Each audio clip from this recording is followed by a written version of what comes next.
Yeah. It's TDPHINSTALK. We done came so far. Gotta keep going. Hey, this is 2022. TD on the mic repping my team. Yeah, that's what I'm gonna do. Over 20,000 subs. Look at how much we done grew. Shout out DDW. He's great and that's my peer review. These haters keep on hating and it's starting to feel like deja vu. Insanity and Chef Jew. I can't forget my day one crew. EM Reason Ball Game. The recognition's overdue. I share with you my point of view and this is what it's got us to success. My haters say I'm a mess. They say that I'm a pest and I depress. And I'm obsessed with causing stress, but yet the stress they can't suppress. Nonetheless, I just impress because I'm blessed and they oppress. I know the answers, they just guess. When they play checkers, I play chess. When they regress, I make progress. And my attention, they get less. They feel neglected, CPS. If they don't pay, I repossess. Now I digress and decompress and take resets and clear my chest. I must confess, I am the best. Like, hey, this is 2022. TD on the mic repping my team. Yeah, that's what I'm gonna do. Over 20,000 subs. Look at how much we done grew. Shout out DDW. He's great and that's my peer review. These haters keep on hating and it's starting to feel like deja vu. Insanity and Chef Jew. I can't forget my day one crew. EM Reason Ball Game. The recognition's overdue. I share with you my point of view and this is what it's got us to success. On the road to the Super Bowl, no matter the cost, man, we willing to pay the toll. 50 plus years and they all ended in tears. Now it's time to pop bottles, celebrate, scream cheers. Hey, this is 2022. TD on the mic repping my team. Yeah, that's what I'm gonna do. Over 20,000 subs. Look at how much we done grew. Shout out to my day one crew. We only here because of you.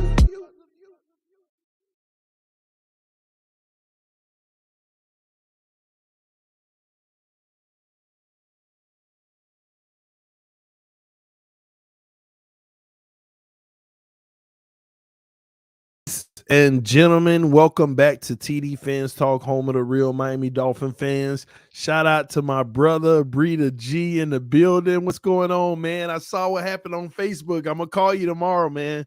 Congratulations, bro. Man, how is everybody doing today? I hope y'all doing great. I know it's Friday night. This is usually one of the slowest nights in the YouTube community.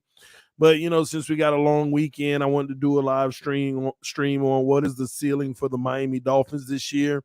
I wanted to give a realistic expectation for our team and what we can expect this year, like a ceiling from a ceiling perspective. Like if you say what's the best scenario that could happen for us. And of course, we know the reality of the real best case scenario is winning a Super Bowl.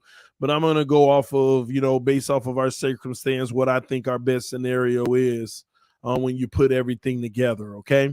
Again, y'all punch that like button. Punch that like button. Y'all give me 1 second. I need to actually close this door. One moment.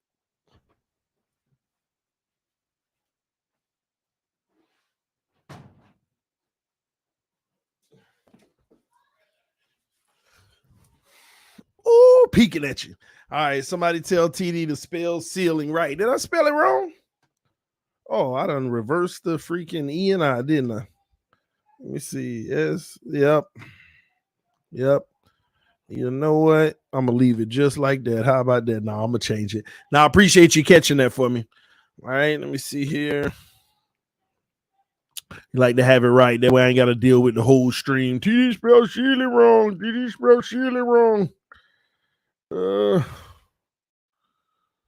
I ain't going to capitalize it being funny. All right, it should be updated. So if you're tired of looking at it the wrong way, make sure you refresh your system. All right, you'll see it. All right. Again, y'all punch that like button. I before E, except after C. Now we don't live by them rules, Bree. You know we live by them goon rules. It's E before I, especially after Z.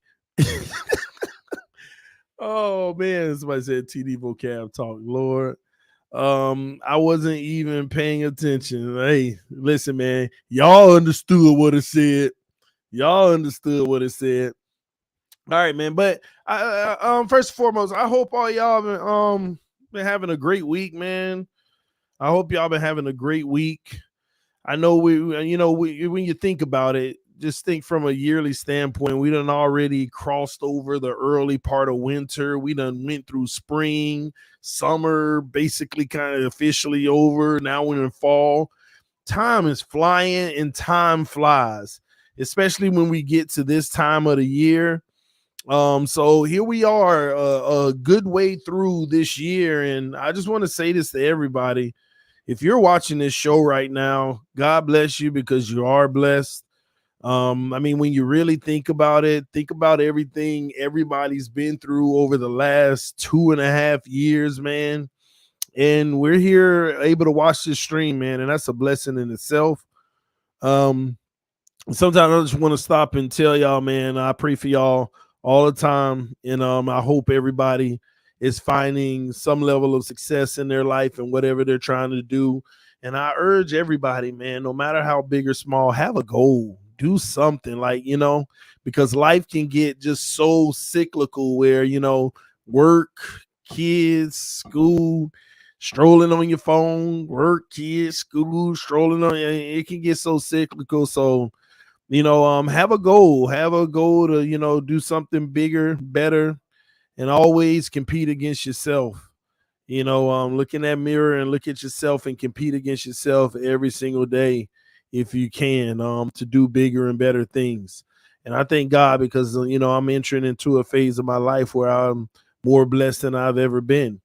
And I recognize it could all be taken away from me tomorrow, but I'm going to still continue on my grind and execution. So it has no choice but to continue to find me. And that's success. So I wish that on you all as well. I wish you all the best in putting that effort in to do bigger and better things just in your life in general. So love y'all, man. Just a little word of encouragement there. All right, man, let's dive in. TD, why are people hating on me now, bro? All because I tell them the truth about Tua. Listen, man, that's at the end of the day, man, y'all got to go ahead and be honest with yourself. That is a symptom of telling the truth about Tua. You have to deal with the fact that, you will be hated on. So it is what it is, man. You just got to live with that. You got to live with that. If you were going to join the fantasy, make sure that you sent the message in. I think I got like 8 people on Twitter that's already messaged me. And let me check IG. I got 24 people that's messaged me. So get it in. Get your messages in if you doing the fantasy. So hopefully everybody's happy with that. So in late tonight and tomorrow, I'll be sending out the invites and telling you the Cash App to send it to. All right. All right, cool. All right, let's go ahead and get started. Enough of that. Let's dive in. What is the ceiling for the Miami Dolphins this year? All right. First, I'm going to start with the ceiling. And I truly do believe our ceiling this year is AFC Championship game. That's the ceiling. Okay. The AFC Championship game is our ceiling. But what does that look like, and how do you come about achieving that, feat? What would have to happen? And I'm going to tell you now, in order for us to get to the AFC Championship game, Tua definitely would have earned the right for us to believe he is our franchise quarterback. Like, nobody's denying it. The work he put in this year on the field in games, they tell you he's our franchise quarterback. That has to happen. That's first and foremost. Also, in the regular season, I think 12 wins is about peak for this team. 12-5, which in my opinion is phenomenal, and which in my opinion actually gets you a home game in the playoffs. Not a bye, but a home game in the playoffs, which is even more epic for us because not only do we make the playoffs, but we get a home game to reward our fans, which I wouldn't attend. I would only attend the Super Bowl because it's too hectic, and I would love to stream it at home and have my own little party in the house. Also, This team would have to be, in my opinion, a top 10 rushing team in the NFL. It would have to be a top 10 rushing team in the NFL, and this offensive line would have to play top 15 football from pass protection and run scheme in the NFL. Now, why do I have such high expectations on this offense? And not only that, Mike Gesicki is going to have to be an 800-yard receiver. Tyreek Hill is going to have to be a 1,200-yard receiver. And Jalen Waddle is going to have to be a 1,000-yard receiver. Why are the expectations so high on offense? The reason why is because I truly believe our offense is going to have to be literally operating at like a top 8 clip in the NFL, because I think people need to put their seatbelt on and what they are expecting from our defense this year. For starting the season, it's going to be tough for our defense. We may survive the New England game and make great plays, and, because I don't look at their offense as being feared. But when we play against Baltimore, Cincinnati, and Buffalo, I'm sorry, our defense, I personally don't believe they're going to be able to get it done. They're going to play solid football, but they're still going to give up points. They're not going to be horrible, but they're still going to give up points, because you can't stop great offensive teams like that in the NFL. I mean, sometimes you could hold them down for 3 quarters, and in the fourth quarter, they put up 21. We all know that for sure, especially with Buffalo. This Byron Jones situation, a lot of people are out here wanting us to believe that, Needham will be fine. What's his name? What's the other corner name? I keep forgetting because he new this year. Crozen will be fine. Noah will be fine. That's just your fandom speaking. They will be picked on early and often, and they will be gashed early and often. They will scheme you to have to play them. Like, how, we're going to put X on the best receiver. You can't put X on the best receiver when you have trip bunch. That's not how trip bunch works.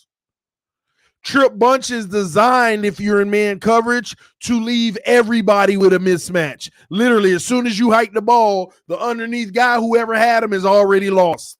That's why trip bunch, you don't get to pick who you have. You, like, the inside guy has the crosser. The top guy has the guy who gets to the second level first. And the last guy has the remaining. When you have trip bunch, there's no such thing as X is going to stick him. There's no such thing. You can't shadow in trip bunch. And a lot of teams, and mark my words now, watch we see this. Watch we see this in the first 4 weeks. You're going to see teams run a lot of trip bunch. Unless they just don't fear us. I promise you that. Or stacked receivers, staggered receivers, those type of things.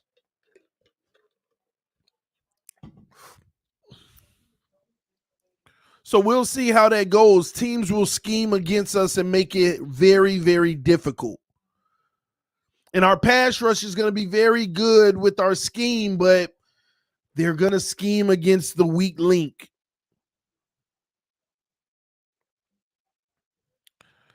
And I think, and here's the frustrating part. If you play the defense that you play well, they're going to go against your weak link. Do you know what the solution to that is? Do you know what the solution to not attacking our weak link is? Where y'all football heads at? That's a question for you. In order to not let other teams attack our weak link, guess what we're going to have to do? And I hate it.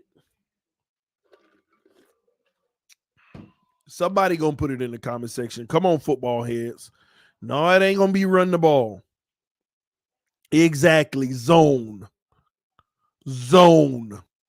We're going to have to run a lot of zone. And y'all know how I feel about zone. Zone ain't nothing but saying we're going to bend but not break. We're going to hope you make a mistake. This team for 2 years now, technically 3, has been absolutely horrific playing zone with this personnel. And I hear y'all in the comment section, nah, TD, we ain't good in zone. We knew that for the last 3 years, but we still played it. But you also have to be fair and recognize why we played zone. Because what's the alternative? 0 with a weak link on the field? You can't do that. You have no help, no safety help. Best case single high help. You can't do that.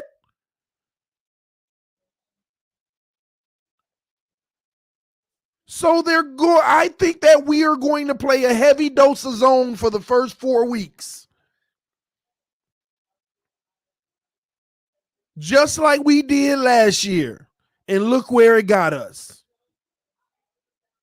Don't get it twisted. Our offense wasn't the only thing that was pretty bad in those first 5 weeks. Well, 6 weeks last year, 7 weeks. Our defense was too in that zone. The year before, it wasn't just our offense that couldn't do nothing, but our defense was pretty bad at first too.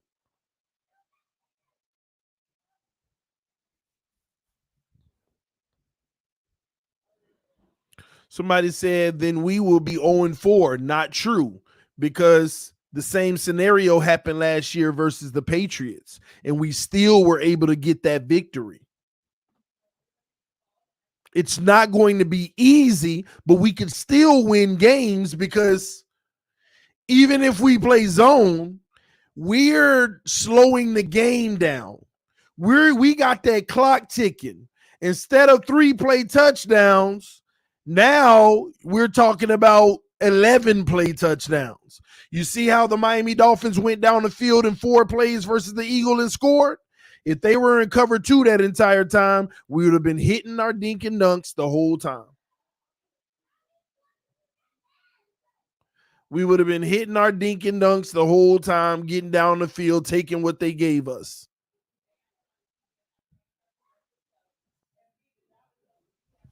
But for some reason, a lot of people think the show doesn't stop. We're going to run the defense just the same way we would if Byron Jones was here. No, you're not. You're not. You're not.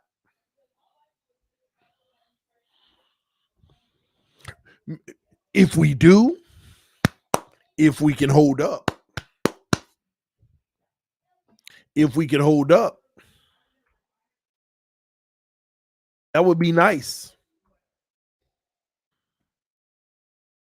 And I want you to go back to what we did last year when we started the season. I want y'all to think about this. We beat the Patriots 17-16. Slugfest. Both teams' defense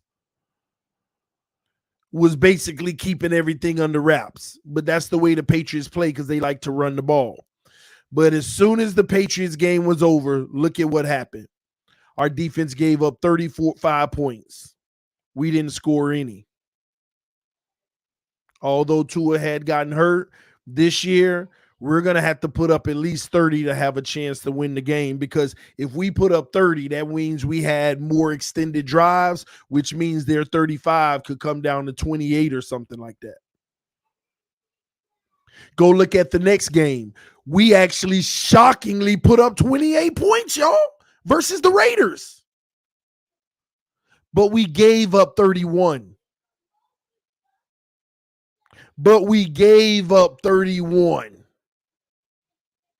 Let that sink in.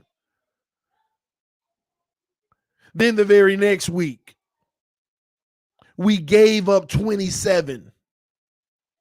Then the very next week, we gave up 45.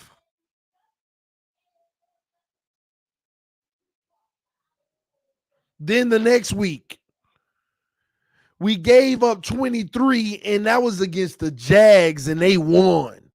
The Jags.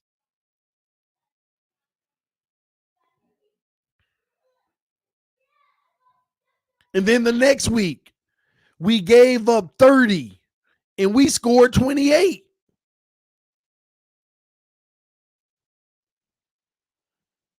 And then that next week, we gave up 26 and we only scored 11. And right there, Brian Flores went on a podium and said, going forward, we will be playing a different brand of football. Remember that. Right there after that game, he was mad too. Going forward, we will play a different brand of football. And guess what's shocking? We hadn't deployed any zero blitz up to that point. Nobody talk about that. Like when I say any, we had games where we did it 0 times because they knew we couldn't. But they also knew that our guys are healthy now. Next week, they should be 100%. And what happened from that point on? We held the Texans to 9 points. We held the Ravens to 10. We held the Jets to 17. We held the Panthers to 10. We held the Giants to 9. We held the Jets coming back to 24. That was a tough game on offense and that was probably because our offense gave them points on that pick 6. Should have been 17, but our offense gave them a pick 6. Then the next week we held the Saints to 3. And then at the end of the season, we got mollywopped by Tennessee.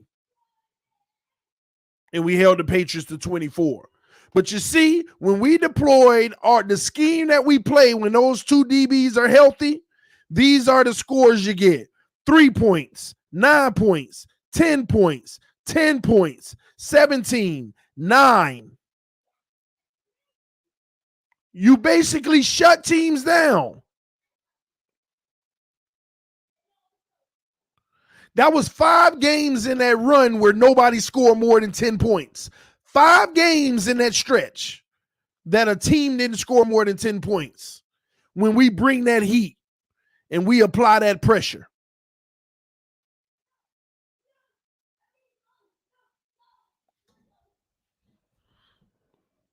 But they know they can only do it when they put the responsibility on X and Byron to do their job and not expect any help.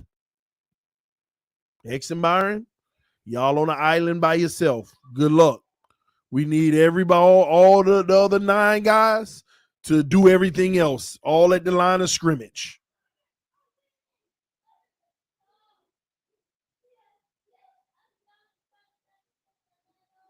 That's it. But now we're faced with the situation of what is Josh Boyer going to do? Is he going to come out the gate getting aggressive and then Noah gets burnt for a touchdown twice a game, 180 yards on him? Is Croson going to get burnt a few times for the touchdown? Because y'all understand how much a touchdown cost?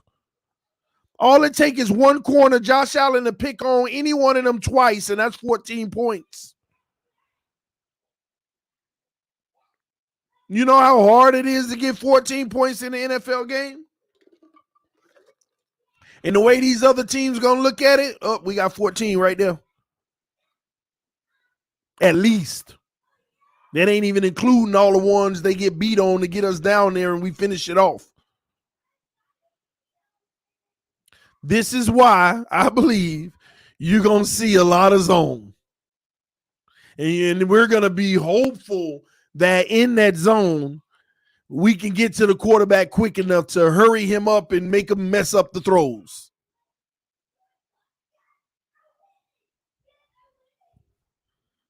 You're going to see zone. And when you see zone, we're going to take a small step back on stopping other teams. But our offense is going to need everything that I told you we're going to need to carry us through that time. And guys, we're only talking about 4 games right now. We don't know how long Byron Jones is going to be back. He's only eligible to come back after week 4, which is week 5. But we don't know how he's going to do.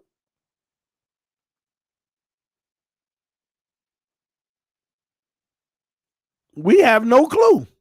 We have absolutely no clue what the timeline is in the expectation. After week 2 and week 3, they're going to be asking, hey, we just wanted to ask about Byron. Is everything doing well? Is he on track to still make a return in week 5? Yeah, he's doing good. He's doing everything he can do to get back. I'm fully confident he'll be able to be back by week 5. And that's the same thing they said about fully confident he'll be ready to start the season. We have no clue. I agree, Jason, next man up. We don't have a choice. But I'm just giving us the realistic reality that the next man up could cause us to give up an extra touchdown or 2 in a game. And our offense is going to have to make up for that. Our offense is going to have to make up for that. And Coach McDaniel is going to have to bring all the coaching things out of his repertoire. I mean, out of his book of tricks.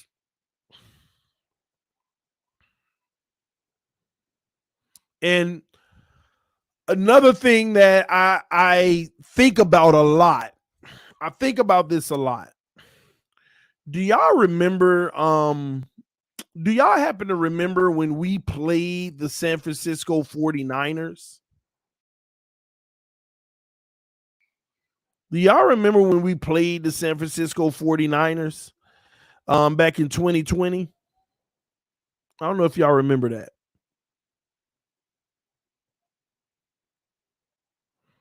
Y'all remember that?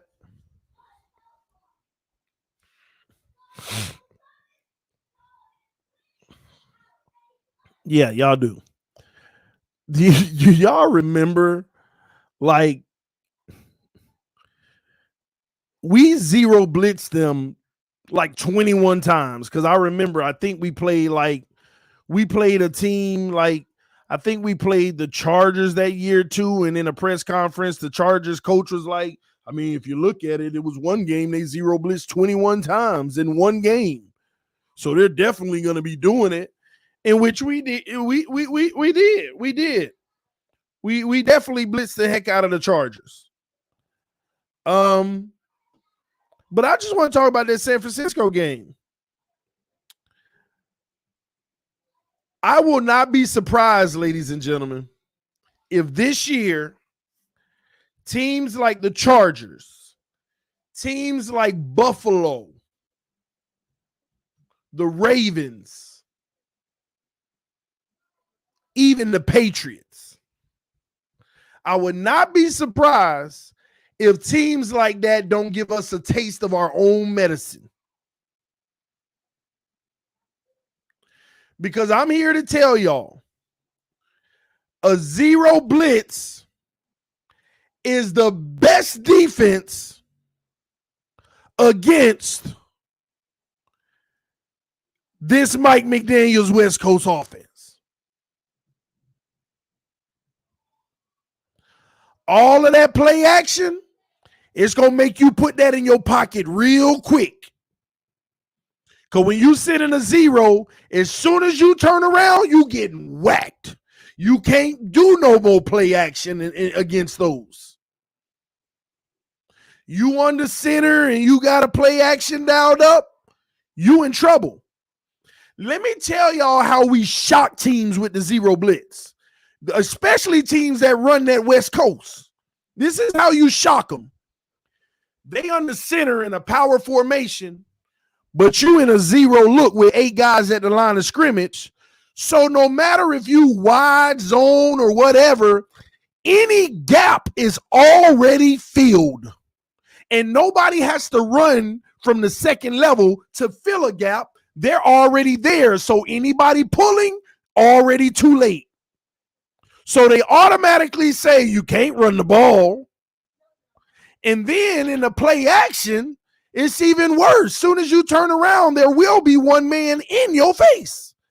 Why do you think some of these teams at the beginning of the game, when they see a zero on first down, the play clock running down? Remember Lamar Jackson? He under center and the play clock running down, and he like, I don't have an audible right now for this. Not in this formation. Time out. And they go over to the sideline, and guess what the coach do? We'll run this. They just took away 80% of your whole playbook. Because do you know what a zero does? It makes you open up the 4 and 5 wide of your playbook, and you got to hurry up and be able to identify the mismatch and try to hit them right away. It, like the zero, it eliminates 80% of almost every playbook in the NFL. The problem is, if you are 4 and 5 wide and you do have a mismatch, all it takes is one play for the touchdown. That's why a lot of people scared to run it. That's why a lot of people don't like running it, because you got to have the personnel to run that. It's dangerous, and it can allow the other teams to score quick. But if you got the personnel and you trust them, you literally wipe out 80% of the playbook. Ain't no more pulling. Y'all know what I'm talking about. We running the ball to the left. That means the right guards might be pulling the lead, but that gap that the right guard coming to pull is already filled. The guy in the backfield. You ain't playing that line but beat the linebacker to that hole, guard. You ain't playing that no more. People don't realize the zero wipes out 80% of your playbook. Why you think the Ravens were so stifled? Why you think San Francisco was so stifled when we play them? Like, it's pure domination. Every time we run the zero, we literally dominate, don't we? Unless a team is prepared and they're really good in their one-on-one battles, and they can hurt you. One play, touchdown. All it takes is one slip up from one of them boundary guys or the slot guy. 4 wide. One guy mess up, touchdown. That's why teams don't run it unless you have the personnel. And without Byron Jones, we don't have the personnel. So they're going zone. They're going to go zone.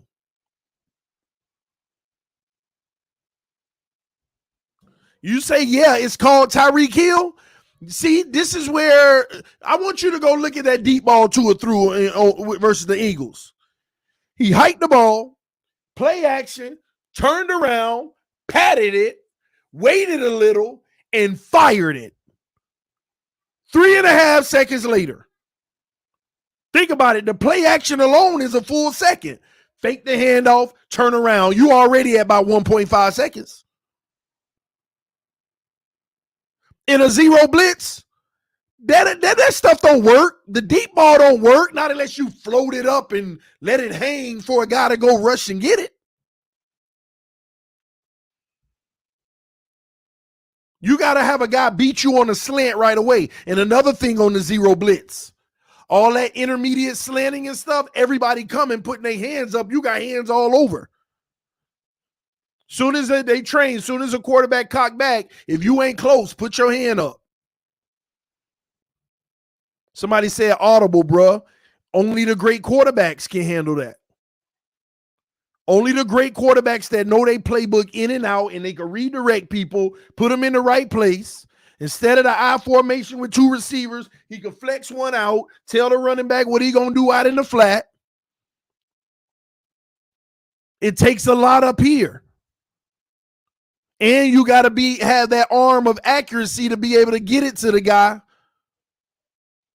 right in the perfect spot. People don't understand the value and the risk of that defense.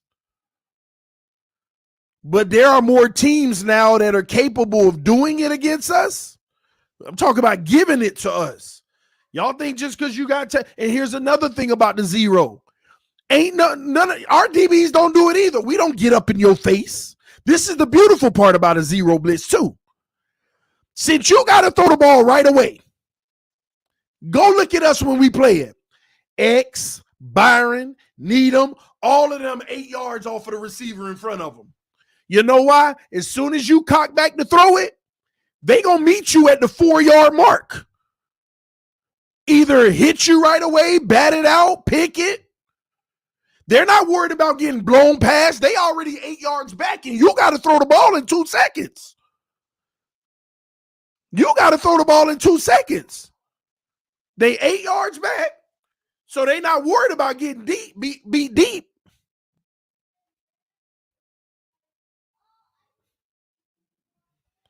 It's interesting, man. It's tough, but you got to be prepared for it. And I'm actually worried about that when I look at the first 4 teams we play. With the exception of the Bengals, I think they primarily like to be in their zone and stuff, but later with the Chargers for sure. We might get a dose of our own medicine, and I want to see how we would actually be able to handle something like that. We're going to try to hit quick crossing routes and all of that stuff. But again, it's forcing your quarterback to get rid of the ball ASAP. And one thing I could tell you evaluating Tua's film, don't let a guy be coming straight up in front of him. He never throws it. Like absolutely never. A guy in his line of sight, he's not going to throw the ball.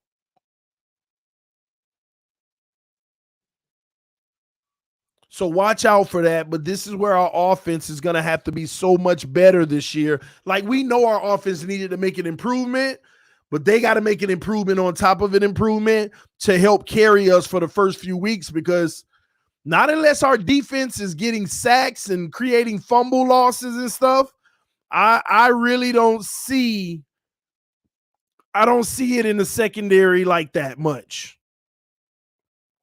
And y'all have to understand, as much as we love Brandon Jones and Javon Holland, go look at their stats. They live at the freaking line of scrimmage. They live in the box. Them guys don't even be playing back there much because you got X and Byron. They barely play back there. Go look at how many times they've blitzed in a season.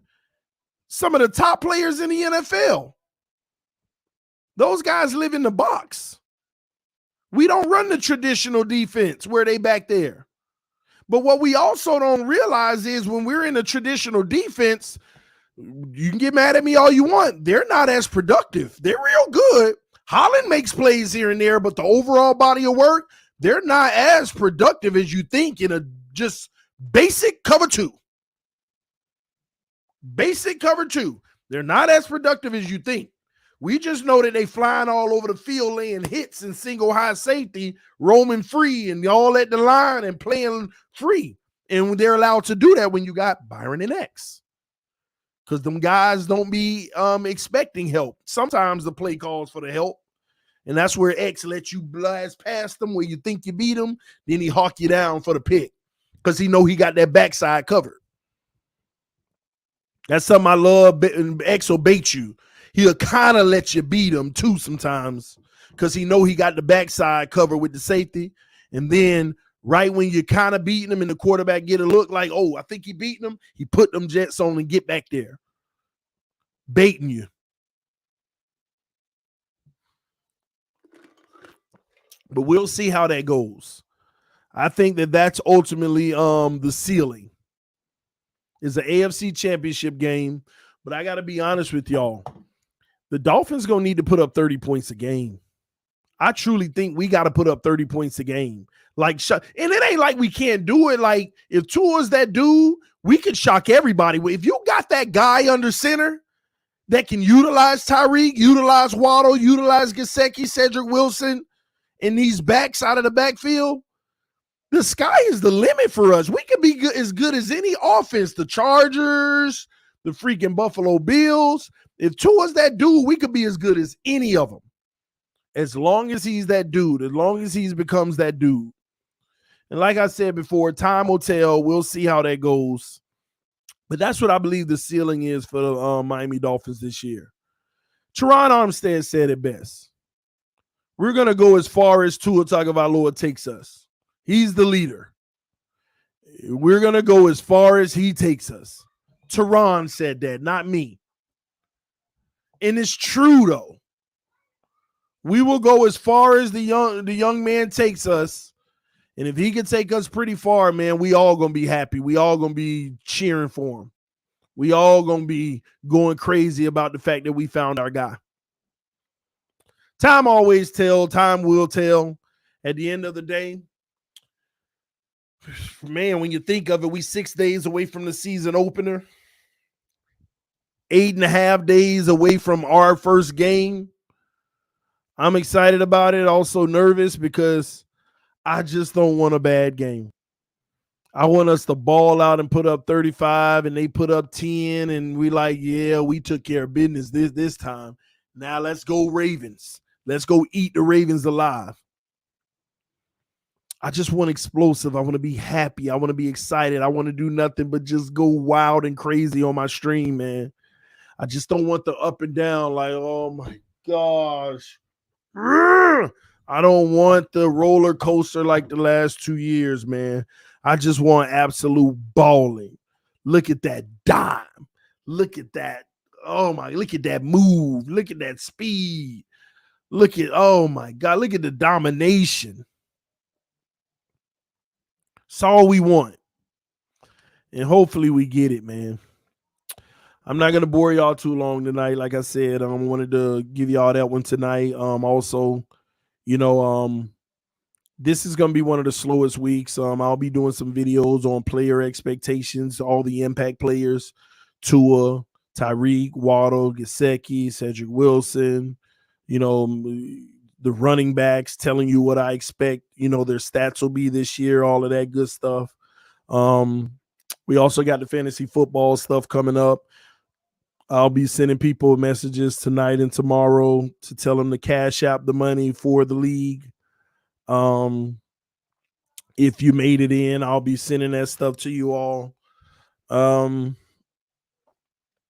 But yeah, outside of that, man, fins up no matter what. I hope y'all enjoy y'all weekend. I don't know if I'll be live tomorrow. I probably will at some point, but I'm not going to say it's a guarantee because Saturdays right now are like dedicated wifey days. And plus we're going to binge watch some shows tonight because we've had a busy week. Y'all see I've been working every night this week. But yeah. So in all the new subscribers, welcome to the channel. Last month, I think we clocked in 1,312 or something like that. 1,312 new subscribers in August. So welcome to the channel. Also, shout out to our AFC East roundtable family. I think most of y'all have already went over there and subscribed to it. Just so you know, we got our own channel, the AFC East roundtable. So if you haven't subscribed to that yet, go over and subscribe. We've only had that channel up for 9 days now, and we already have almost 2,300 subscribers. So, and listen, man, we already have a lot of sponsors and everything over there. So that's going to be taking off, and we're going to be doing a lot of crazy things over there. And also, if you want to debate with the AFC East, Jets fans, Patriots fans, Buffalo fans, and any other panelists, join the Patreon over there.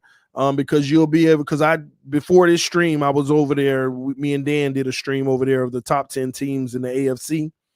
We did a stream. I had us number 5. He had us number 7. Go check that stream out. But you're able to join all those type of streams. Yeah, you're definitely able to join those type of streams if you're a Patreon member, any tier. So take advantage of that as well. Outside of that, man, I'm about to dial it in for the night. It has the one ready for the NFL draft. Oh, wow. This is little Kimmy, my son. I just found this in my little folder on StreamYards right before the draft. He put my number 1 Tua, Luau, whatever you call them things around your neck on. He had the hat. Little man, now he in school. Thank the Lord. But yeah, man. But go check it out. I appreciate y'all love. Appreciate y'all support. It's fins up no matter what. TD Fans Talk, home of the real Miami Dolphin fans.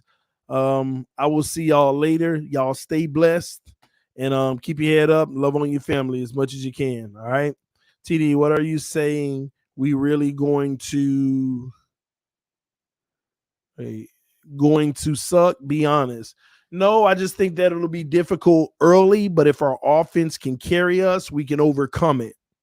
I still have an expectation to go 3-2 to start the season, and anything from there or better, we're fine.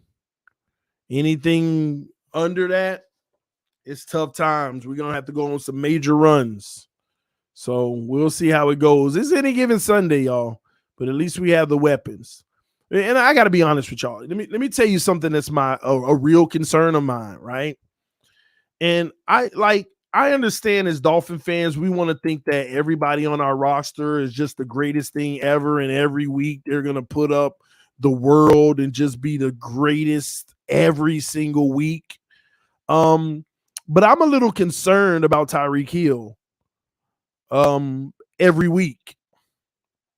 I'm concerned. I truly have like major concerns about him from a week to week basis. Like, let me ask y'all something. It's like when you really think about it, in your mind, how many yards is Tyreek gonna put up every week? How many yards is he gonna put up every week? I'm just asking y'all, trying to get y'all thoughts, so I can show y'all what I'm talking about with my concern.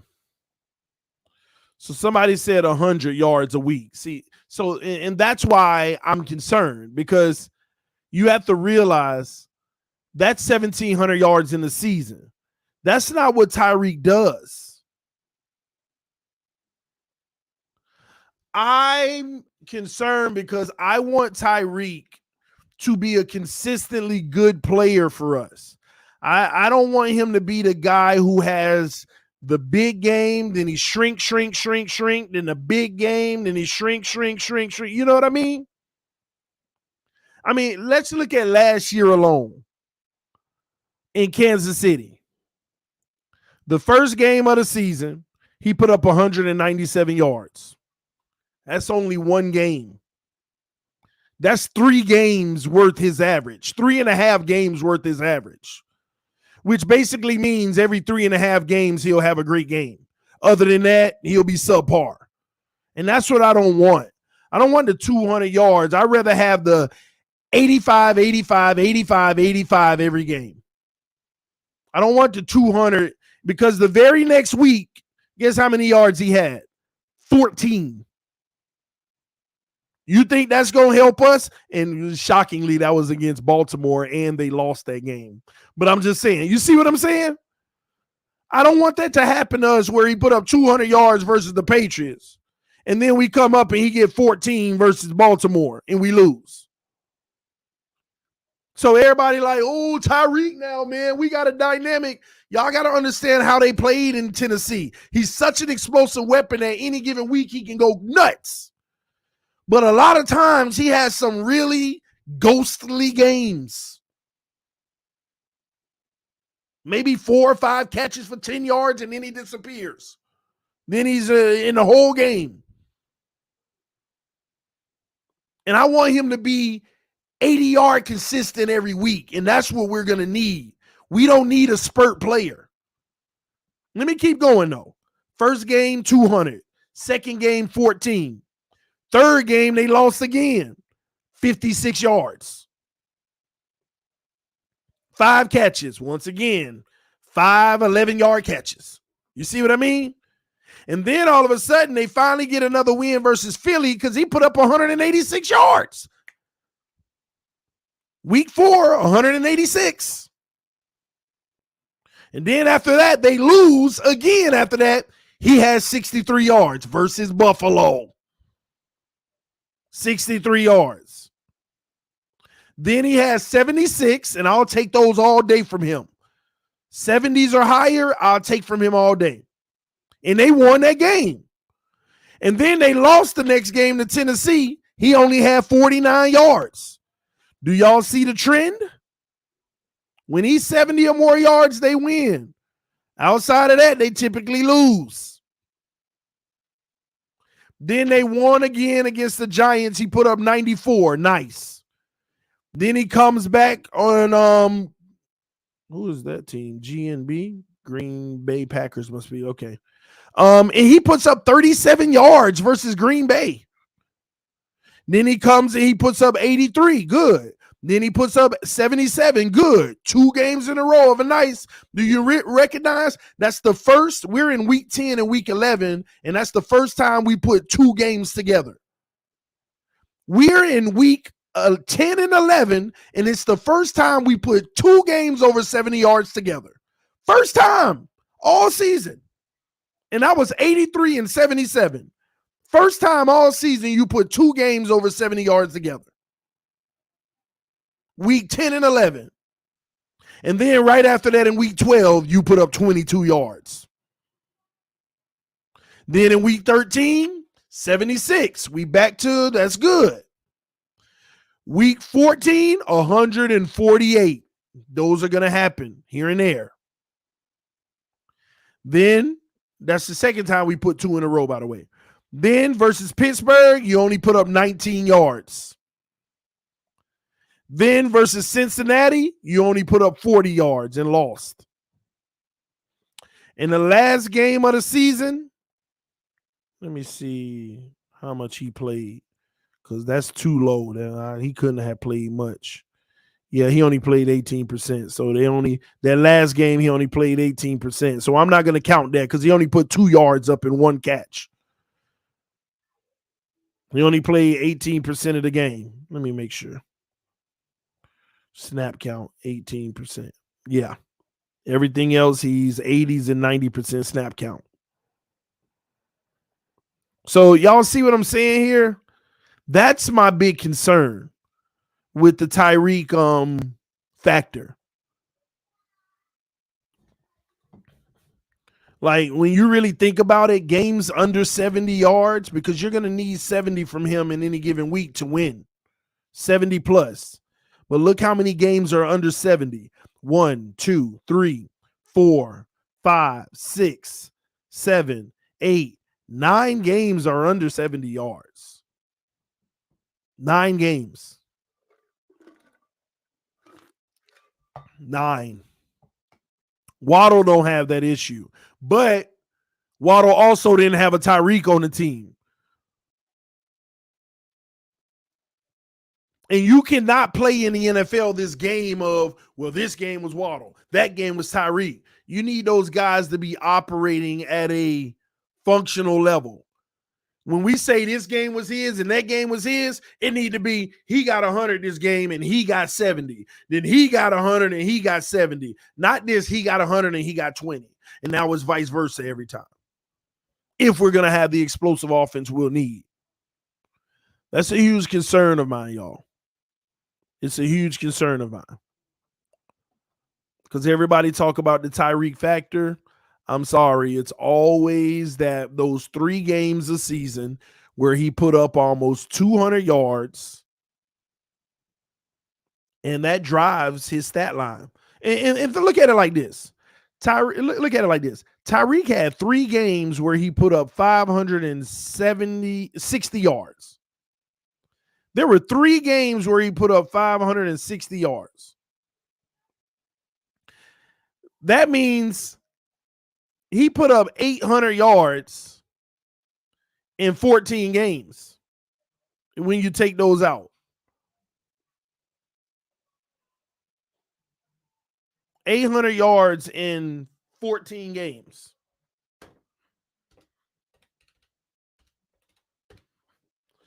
That's 57 a game. When you take that out, you need a guy that's in the 70s range, man. And he is a 70, if I'm not mistaken. 1239 divided by 17. He's a 73-yard-a-game guy. So he is a 73-yard-a-game guy, but you like for that to be a little bit more evenly distributed where he's impacting more games. Now, I know people are going to say, well, he still impacted those games just being a deep threat. Listen, most of them games they lost. I'm just keeping it 100. They lost. And I'm gonna give him a pass, and this ain't even on him, it's on the team, right? I'm gonna give him a pass, and here's why. If you notice that the Chiefs actually struggled early last year, they were 3-4 to start the season. Do you know that? Did y'all know that? The Chiefs were 3-4 to start the season. But everybody knew why they were 3-4. Do y'all know why they were 3-4? Can somebody tell me in the comment section, if you're a football head, why did the Chiefs struggle early in the year? Patrick Mahomes was struggling. Hard time getting Tyreek the ball. It was tough. Anybody know why?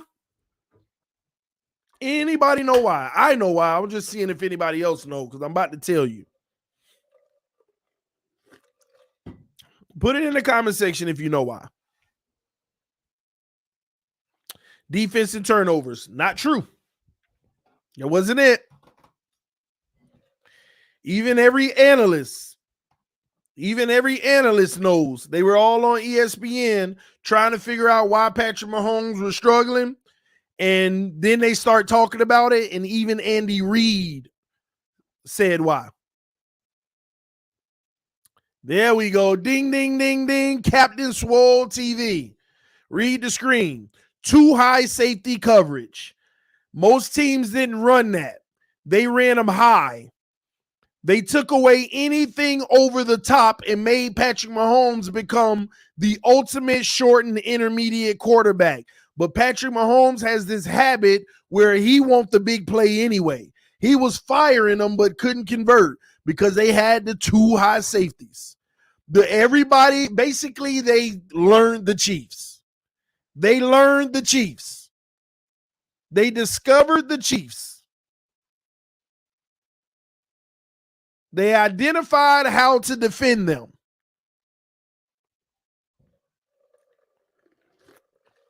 And Patrick Mahomes had to change his style of play last year. Nobody recognized that. It wasn't all the improvisation to go deep anymore because nothing was ever open deep. He had to sit in that pocket and focus on the short and intermediate more. But that made Tyreek less valuable. That made him less valuable with what they were doing. That's why he had so many games under 60 yards. 10 games under 60 yards. They made him become a game manager, exactly. Team sat in cover 2 all day. You're going to have to, hey, you still going to put up points, but you're going to take longer to do it. And those fool idiot teams that didn't, they thought it was Christmas and Tyreek was putting up 200 yards. Those few idiot teams that didn't do it, after the game plan had already been out there now, Tyreek was getting his 200.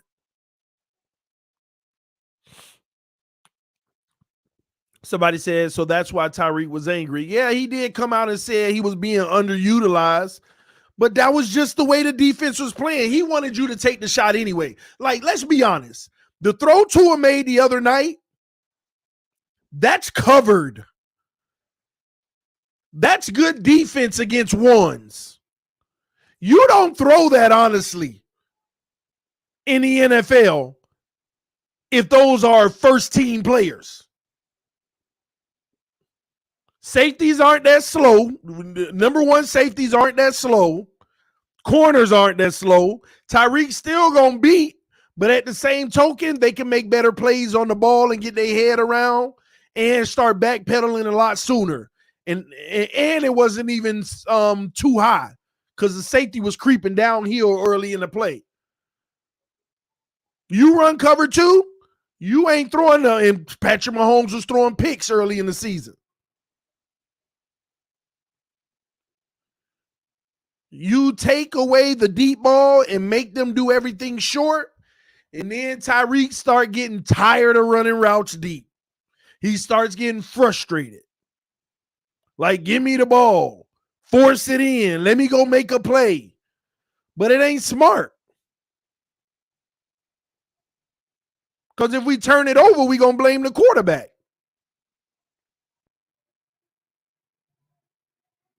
But Tyreek want that shot anyway. Give it to me anyway.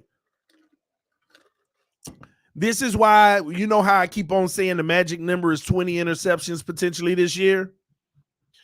If teams play cover 2 and they feed into Tyreek's demands, we're going to have some turnovers with that ball out there in that secondary.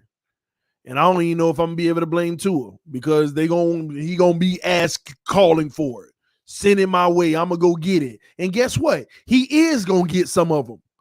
But nobody get all of them. Nobody get all of them. And then you're exposing yourself at a higher risk of the other team getting it too.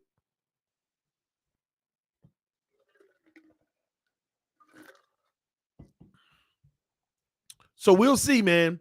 I hope Mike McDaniel has control of that, though, because a lot of people don't realize what happened with Kansas City last year and why they struggled early in the season. Teams were taking away that deep ball. They said, no, you're going to have to be a game manager, homie. You better rip it in the middle of the field and take these dinking dunks all day. We not finna get beat for the gigantic play for 60 and 90 anymore. And that's what they did. And Tyreek went non-existent, ghost town. And I showed y'all freaking games of 19 yards, 22, 36, 56, 44. Games like that. 18, 51. If you get that from Tyreek this year, y'all gonna be screwed. Y'all gonna be mad. And that was with Mahomes.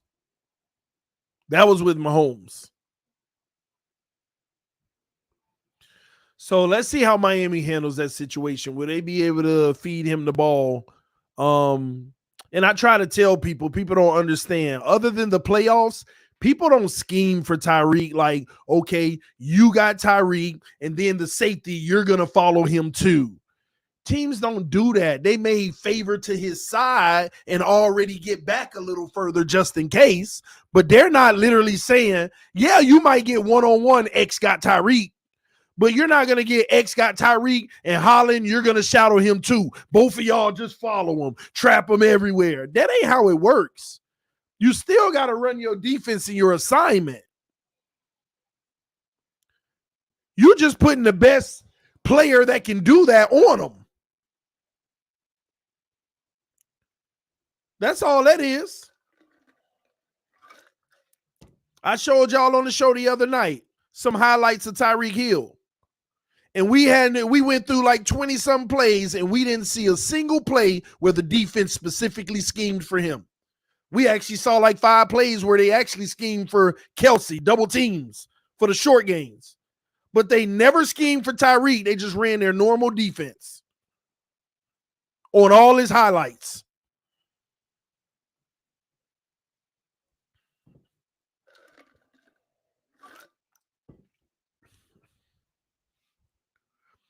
JD, you must have been gone for a long time. That's why I say if they scheme, if they do too high and we do scheme and teams do scheme for guys like him, then they're going to eliminate him because he don't have any highlights where anybody scheme against him. Can't wait till next week. It will tell us everything. HUTD. Next week ain't going to tell you everything. If we win next week, that ain't going to tell you nothing. We won last year in week 1. Did it tell us anything? It's the Patriots. If we lose, it'll tell us something.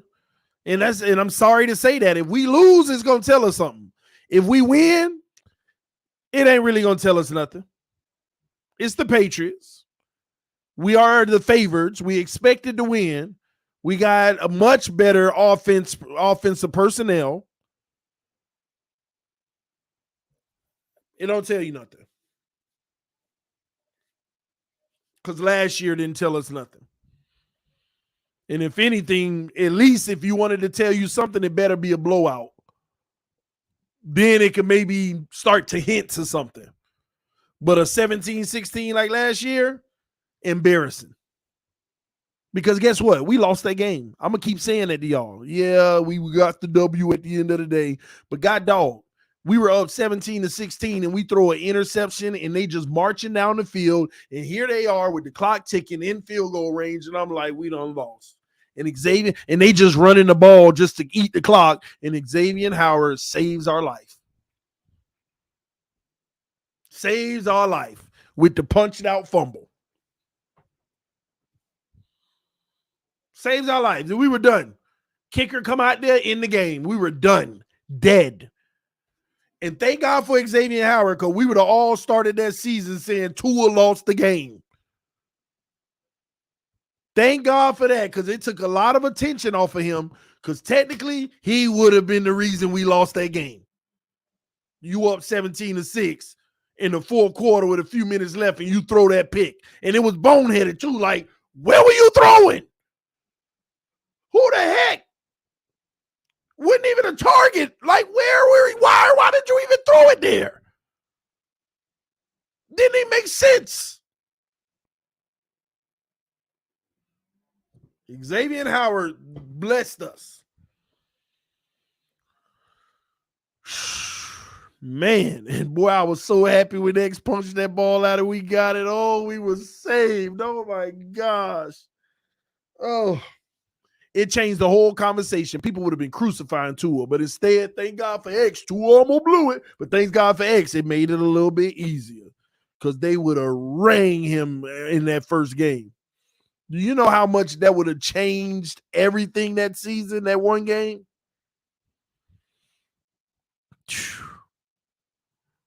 And it was a hard-fought game, back and forth, defensive battle, the entire time. So this year will be real interesting. Anyway, man, like I said, I'm about to get up out of here. Now, we're not doing a panel tonight. I'm be honest, I'm a little tired, man. I'm going to go hop in the shower and watch some shows with the wife and get to bed, man, because hopefully y'all noticed. Last week, boy, the last month, I grind hard last month giving this content, man. Don't forget early in the month, all the travel to Miami.